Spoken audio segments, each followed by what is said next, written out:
घेतल्यावर 3 वर्षांनी टॅक्स लागतो का?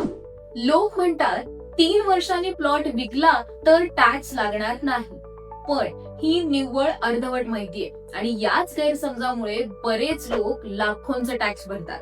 नमस्कार मित्रांनो, मी संपदा आणि तुम्ही पाहत आहात तुमचा आवडता प्लॉट ज्ञान.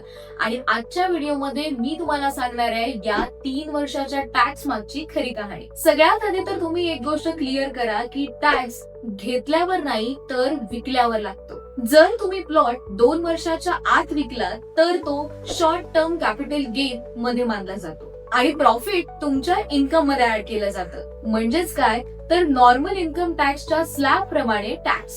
पण जर तो 2 वर्षांनंतर विकला तर तो लॉंग टर्म कॅपिटल गेन होतो. लॉंग टर्म मध्ये टॅक्स थोडा कमी रेटने लागू शकतो आणि इंडेक्शन बेनिफिट सुद्धा मिळू शकतं. आता तुम्हाला प्रश्न पडला असेल की हे इंडेक्शन म्हणजे नेमकं काय?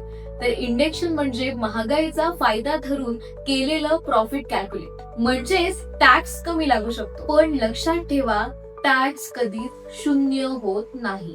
सेक्शन 54F नुसार जर तुम्ही तो पैसा रेसिडेन्शियल हाऊस मध्ये इन्व्हेस्ट केला तर तुम्हाला कॅपिटल गेन वर सूट मिळू शकते. म्हणजेच काय तर स्ट्रॅटेजी महत्वाची असते. लोक कॅश डील करतात आणि डॉक्युमेंटवर कमी अमाऊंट दाखवतात आणि नंतर रिसेल करताना टॅक्स कॅल्क्युलेशन मध्ये अडकतात. त्यामुळे शॉर्टकट्स अजिबात घेऊ नका. प्लॉट घेतल्यावर 3 वर्षाने टॅक्स लागत नाही हे एक मिथ आहे. त्यामुळे टॅक्स प्लॅनिंग करा, नाहीतर प्रॉफिट पेक्षा जास्त टेन्शन मिळेल. आणि मित्रांनो, रिअल इस्टेट मध्ये इन्व्हेस्ट करा, पण प्रॉपर नॉलेज शिवाय अजिबात नाही. तर मग तुम्हाला आपला आजचा व्हिडिओ कसा वाटला हे आम्हाला कमेंट मध्ये नक्की कळवा.